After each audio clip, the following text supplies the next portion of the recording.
Good morning. Pray with me. Father, we come before you this morning with minds and hearts open to you. Help us to understand your message, for us to draw closer to you, to be drawn closer to one another in fellowship. Help us to worship you this morning and to be full of your Spirit. Help us to understand your will and to have the courage and boldness and love to obey you, and for us to be your people in every way. It's in Christ's name we pray. Amen. We're going to be continuing in our series through the Gospel of John. If you did not know, there are 4 Gospels, and each Gospel, Matthew, Mark, Luke, and John, has a similar message, but to a different audience. And the Gospel of John is written for people who have heard of Jesus, people who want to follow Jesus, and it's written to Christians, but it's written for us to understand Jesus and to reveal to us, to comprehend just who Jesus truly is. And in the Gospel of John, there are 7 specific signs that Jesus performs that the Apostle John highlights. It's like an ESPN highlight reel of specific things about Jesus. And they say a message for us to understand the character, the nature, the mission of Jesus. And this specific sign we're going to be looking at is the first one in John chapter 2, which Craig just read for us, of Jesus turning water into wine. Now, the Apostle John's writings, I personally have a great affinity for, because I feel like his style is like that of almost like sitting around a campfire, where he's trying to communicate a story and understand the significance of the moment, and it's not such a high theological, elaborate oratory display, although it's incredibly deep and rich. It's presented with a more narrative flow. And so, without further ado, we're going to get into this miraculous moment of Jesus turning water into wine, the first public sign that Jesus displays to the world. And in that sign is a rich message for us to cause belief in us, or for the Lord to cause belief in us, in that this person, Jesus, is worthy of believing in. Now, before we even get into the text, I want us to understand that this is not some sort of party trick that Jesus did at this event, at this wedding in Cana, but it is a sign to the world that Jesus is changing everything and that it is great. And before we again get into the text, I want to call to our mind something that happened about 2,000 years before Jesus, where Israel, also used to be known as Jacob, at the end of his life was blessing his 12 sons and also 2 of his grandsons. And he's laying a blessing on each of them. And to Judah, he says something specific. He says, "The scepter shall not depart from Judah, nor the ruler's staff from between his feet, until tribute comes to him. And to him shall be the obedience of the peoples, binding his foal to the vine and his donkey's colt to the choice vine. He has washed his garments in wine and his vesture in the blood of grapes." And then he says in verse 20, chapter 49, Genesis, that Asher's food shall be rich. He shall yield royal delicacies. So I point back to this ancient prophecy of Israel laying his hands on each of his sons and proclaiming either a blessing or even a burden on them.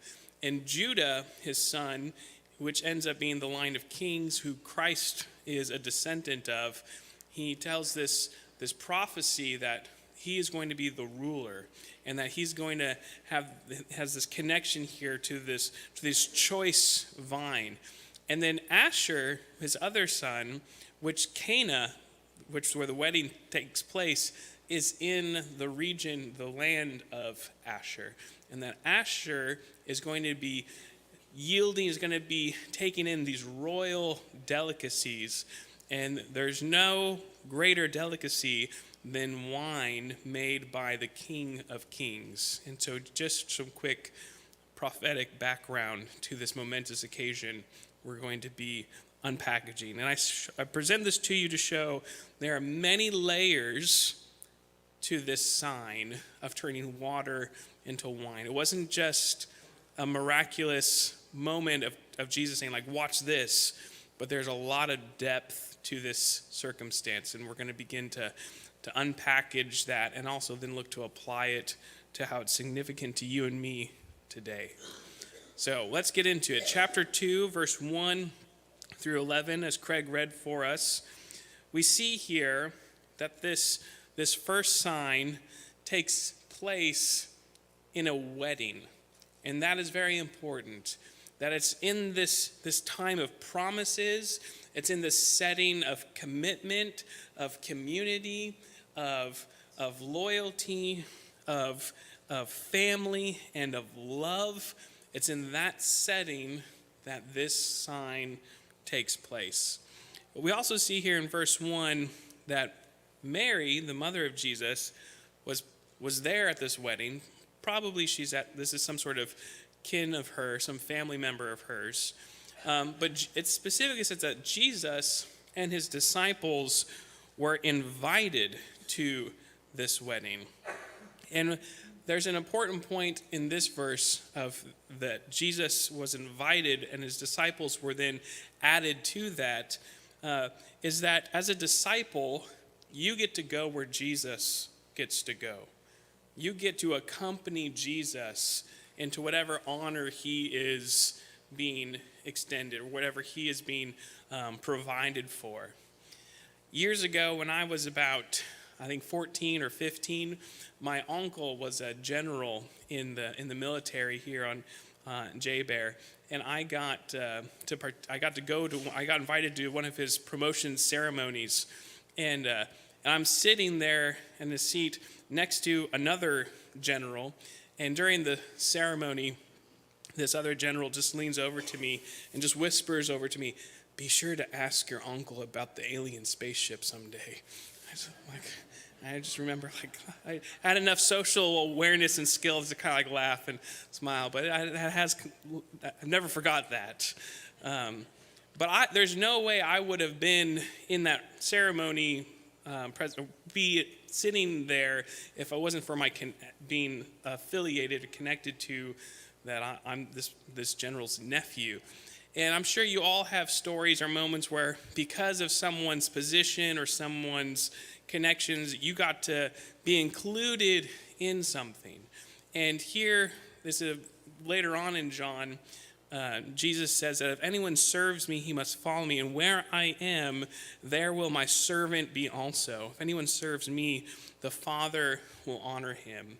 And so Jesus being invited to this wedding, his disciples get to come with him to this event. And that dynamic is something consistent throughout the Gospels. And is consistent to you and I today, that if we are followers of Jesus, we get to go where Jesus goes, and he has been placed in honor and having a righteousness with the Lord God forever, and we get to participate in that with him as his followers. And also, I think it's wonderful to see that Jesus accepts the invitation to this wedding, and that weddings are worth going to celebrate this promise making that Jesus, like it's true, Jesus, God came up with marriage. He invented it. He celebrates this, something that he's joining together, and that weddings are worth attending to, and have that community together is something of very great value. Now back to the text, now in verse 3. We see that the wine ran out, and Mary is mindful of this and then also looks to remedy the crisis. And it's interesting that the wine runs out, and I think that's probable cause of them running out of wine is because of their generosity, that they invited Jesus and his disciples, however many exactly that would have been at the time. But they invited too many people to their wedding, and they didn't have enough resources to provide, but they wanted them to participate anyways. I think that speaks to the generosity and hopefulness of those hosting the wedding. And it also shows that it doesn't matter what age we live in, every wedding tends to have at least a little bit of a crisis that takes place. If you've ever been part of planning a wedding or helping logistically, there's always something. Sometimes it's more, sometimes it's less. But very, very rarely does a wedding go off without any sort of hiccup. And also, I think it's a beautiful thing that the first official sign of Jesus is caused through the compassion for others.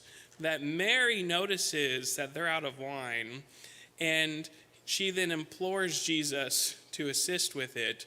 But the situation is not an individual who has a great burden or pain or illness that then comes before Christ to take care of themselves. But Mary is looking at for the betterment of others that she then approaches Christ. And I think that's a beautiful thing, that this is a sign through compassion for others. Now we see an interesting relationship here between Mary, the mother of Jesus, and Christ, the Son of God. And Mary approaches Jesus saying, they have no wine. And Jesus' response of saying, woman, what does this have to do with me? My hour has not yet come.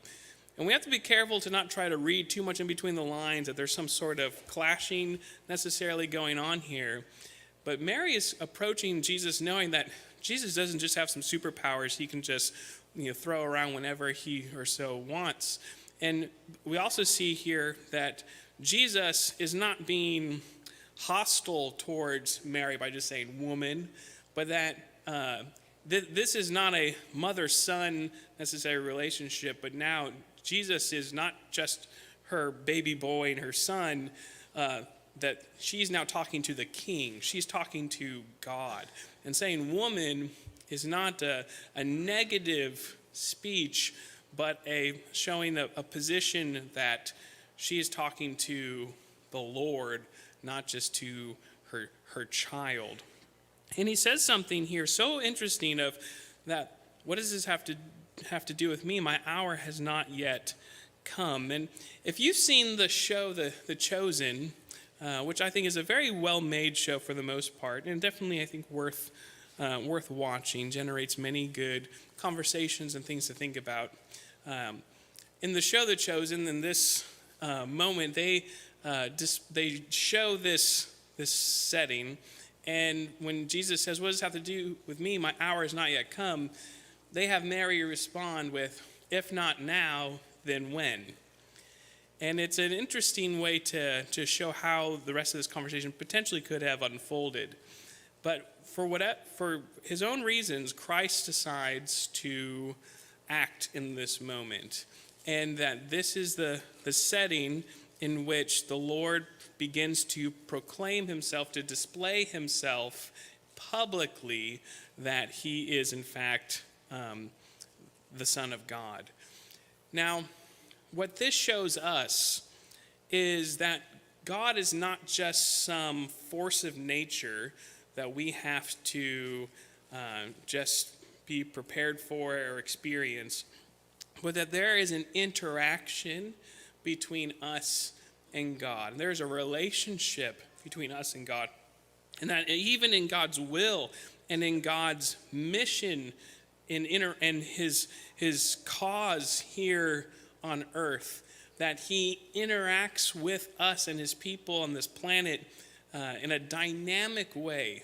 In this verse here of Mary and Christ in this wedding, we see here a snapshot of this kind of dynamic, that your relationship with the Lord is much more dynamic than just a list of virtues that you try to adhere to. That there is a dynamic relation, that God, because of interacting with us and interacting with him, might do things differently. And that's okay. And that he's capable of doing that and working out all things to good for those who love him. So it shows to us that we have a much more dynamic relationship with God than just trying to keep a set of virtues. Now, our next verse here, verse 5, we see the most greatest mission statement of all time, where Mary tells the servants around Jesus, do whatever he tells you.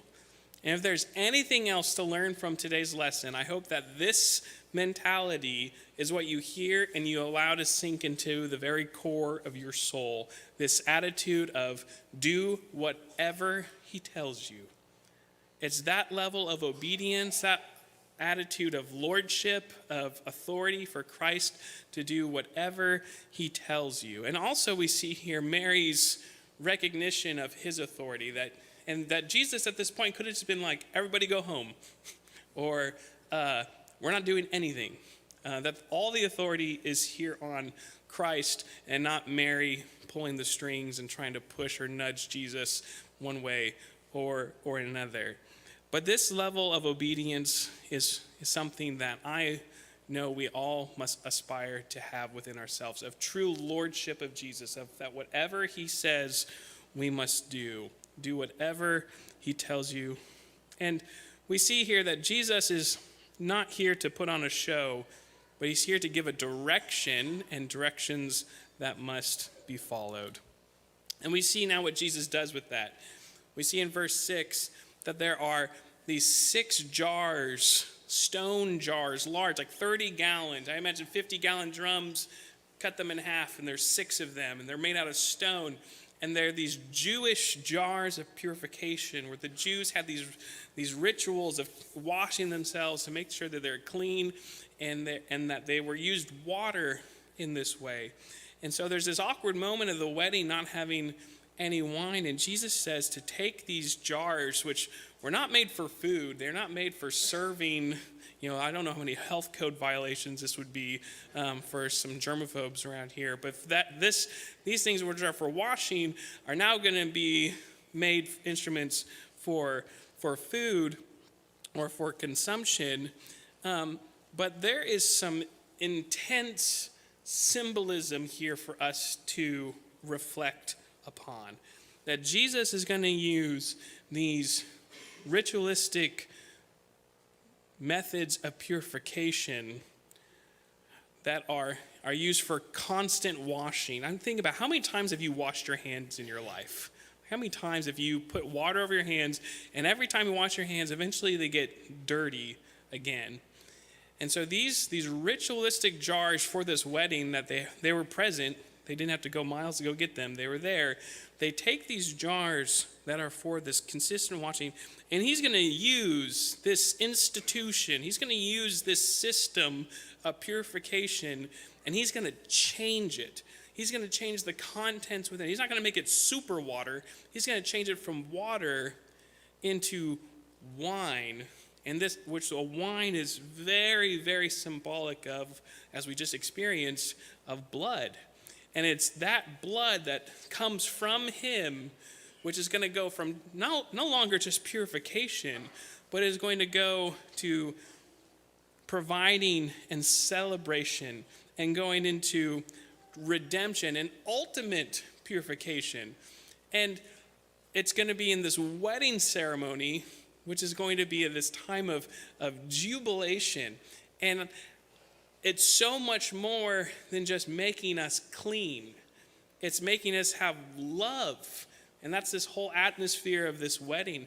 And it's such an exciting, profound idea that Jesus isn't looking to just make you sanitary. He's looking for you to have love. And that's this whole wedding atmosphere, is that same vibe, that same message. And have you ever been in a really sanitized area? For you that work in hospitals or have to go into like surgery rooms or areas where it's just like totally sterile. How inviting is a totally sterile environment? It's like cold and like, I just don't really want to be in here. God is not looking to just make you sterilized and clean in that way. He's looking for you to have love, to have his love, to have love with you, and for y'all to, and us all to share in that collectively together. So he's taking these the methods of ritualistic purification, and he's turning it into something from himself that is going to be a source of incredible celebration.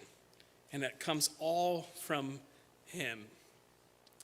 I love that these jars that these servants take, that we see that they fill them up to the brim. And I just imagine them having these buckets of water, and it's 30 gallons apiece. So that's a lot of hoofing back and forth of trying to fill up these jars. And I just imagine these servants talking with each other, pouring in, and like, well, that looks pretty full. And then one of them's like, no, he said fill it up. So what does that mean to fill? When is your cup full? And if I was saying, hey, can you get me a cup, or can you fill up my water bottle? And if you brought me my water bottle back and you filled it to the brim, I'm like, thanks, weirdo. Like, why did you do that? I have to pour it out a little bit. And I imagine that they weren't like super scientific about getting it to the very top of this brim to get like, okay, the surface tension of the water goes in and don't spill. I'm sure some of these jars were spilling over as they're dumping buckets, and I don't think they were just flippant with it, but that they made sure it was filled to the brim. And I love that because it shows how much are we going to obey his commands. We're going to fill it to the brim, that there's no room for any more filling to take place in these jars. One of the most inspiring, challenging passages in the Old Testament for me is in 2 Kings 13, 18 through 19, where you have Elisha, the prophet, and he's old, he's dying. It's the last couple moments of his life, really. And a king of Israel, Jehoash, who's not a good king, is dealing with some invaders of Aram, and Israel's in conflict with these other people. And so Jehoash goes to Elisha looking for help, and Elisha tells him, take a bow and an arrow and shoot it out the window to the east of the room. And so Jehoash takes the bow and arrow, and he shoots it out the window in Elisha's house. And Elisha says, victory, the arrow of victory for the Lord. And then he tells Jehoash to go take the arrows. And so Jehoash goes out and he takes the arrow that he shot, and he's holding the arrow. And then Elisha says, strike the ground. So Jehoash then takes the arrow, hits the ground 2 other times with the arrow. And then he stops. And then Elisha says, why did you only strike the ground 3 times? If only you struck the ground 6 or 7 times. If you struck it 6 or 7 times, you would have completely destroyed the kingdom of Aram. But because you only struck 3 times, you're only going to have 3 victories over them. And if you would have struck it more, you would have completely destroyed them. But he didn't tell Jehoash how many times specifically to strike it before. He just said, strike the ground. And Joash chose to strike 3 times. And it's such a challenging passage to me because it's sometimes we can get this attitude of just checking boxes of obedience. Of just, I want to do these specific things. And look, I did the thing. But to have that, I just imagine of Joash just sitting there striking the ground constantly until he gets told to stop. And that type of obedience is what turns this world right side up. And I see that here in these servants who have these jars where they're told to fill these jars, they fill them to the brim. And that's what I want. That's what we need in our obedience to Christ, to have to the brim obedience and this attitude of do whatever he tells you. And so as we are walking in this life and looking to follow the Lord, don't look to do the bare minimum. Don't look to just check the box of something, but to have that. If he says to do something, then you go all the way. You go all in, overflowing with obedience.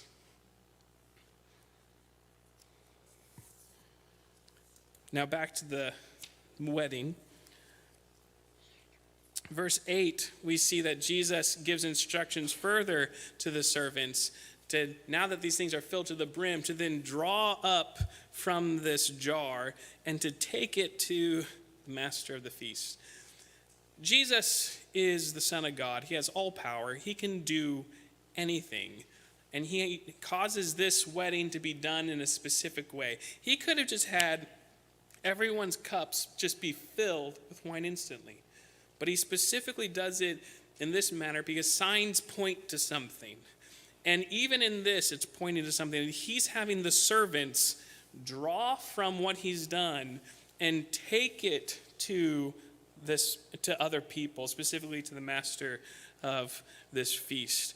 And there's a huge act of faith in doing this, because it seems that the water became wine once the master drinks it. And so from the servant's point of view, I have a cup of water, and I'm going to go take it to this person, and it's wine.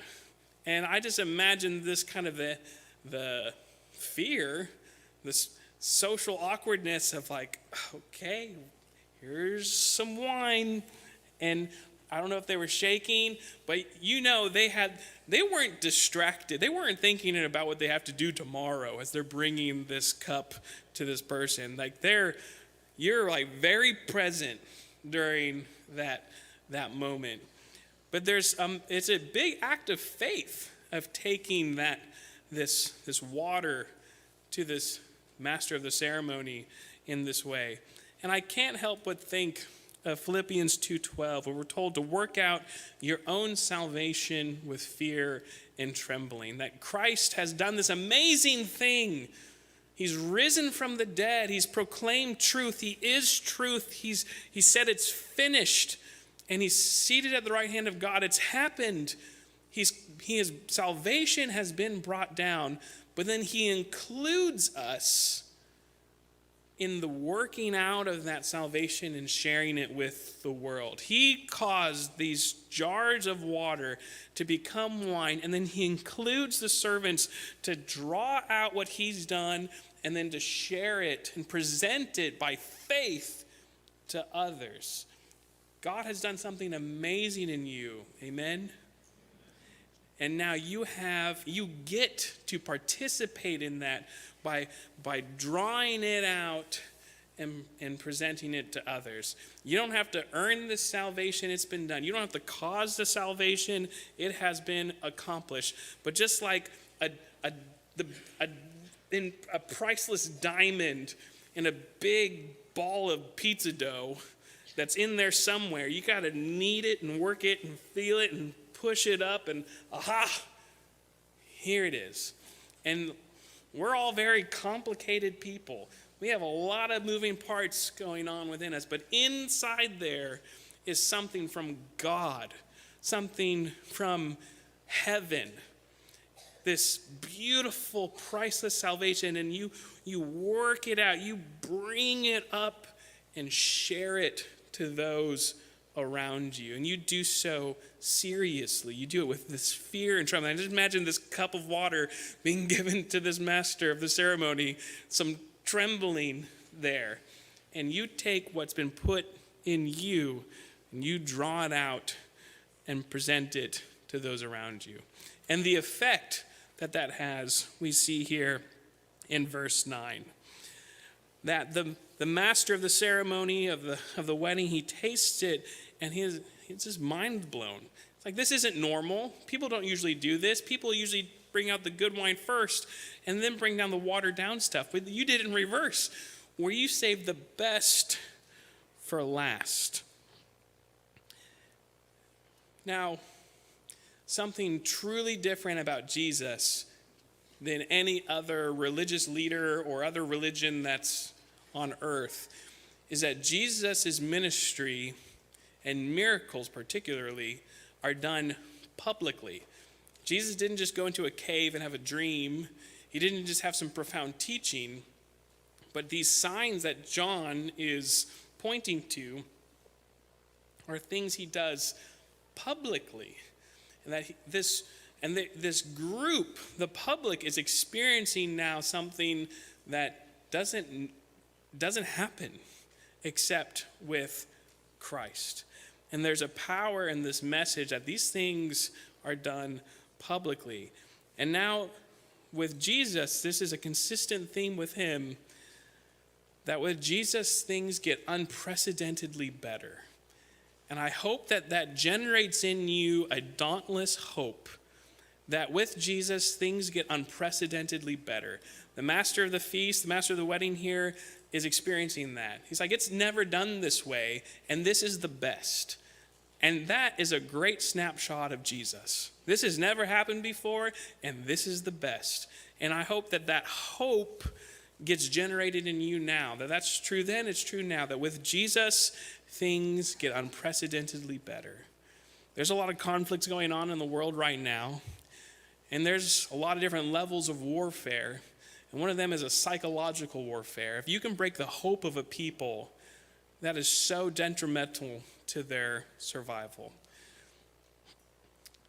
What hope do you have? What hope does Christ instill in you? And here we can see a message of with Christ, things get unprecedentedly better. It's not just nice, but with Christ, things get done in ways that never get done. And that's who you have access to. That who is stepping into your world if you let him. You can invite him into your life, and by that invitation, he shows up, and things get unprecedentedly better. And I hope that is a dauntless hope that you carry with you for the rest of your life, that Christ makes things unprecedentedly better. Now, our last verse here, in verse 11, that John highlights and just clears this situation up as the first of his signs. It doesn't mean it's the first of his miracles, but this is a sign where he does publicly to display and announce to the world who he is. And he does it in Cana of Galilee. And his disciples, which he'd already called, which some of them are already following him, this is where they begin to believe in him. They didn't just believe that this happened. They didn't just believe, wow, that water turned into wine. Neat. They look at this and they start seeing Jesus is worth believing in. And that there's enough being said about Jesus from this moment that his disciples are believing in him. And if you look closely and if you have an open ear and an open heart, you can begin to believe in Jesus from this as well. That Jesus is not just a magician. He's not just a nice guy with interesting teaching, but he's here to cause not just purification, but he's here to cause celebration of real love, of real life, of things becoming unprecedentedly better. So if you don't know, well, the big message of this morning is do whatever he tells you. If you want to do whatever he tells you, say amen. If you don't know what he's told you, then learn. He's provided with us a clear message of what he wants of us, of what he wants us to do. If you don't know what he's called you to do, then learn. If you do know what he's called you to do, if you know how he's called you to treat your spouse, if you know how he's called you to treat the government, how to treat your neighbor, how to treat your family, how to treat him, if you know that, then do that. And don't just do it on a minimalistic level. Do it, fill it to the brim. Be overflowing with obedience. Remember, as we talked about weeks ago, that obedience is the Lord's love language. Do what he has told you to do. And do it all because of him. Not because of you. Not because you're trying to accomplish or earn something. Do it because he's done something amazing. He's turned something that was just simple, routine, insufficient into something permanent and eternal and truly good and real love. And he's brought that into your life. draw that out and share that with everyone around you. So if you don't know what to do, learn. And if you do know what to do, fill it to the brim. If there's anyone here who has not started that journey, would like to, or if you have any other needs that we can help with, please come forward while we stand and sing this next song.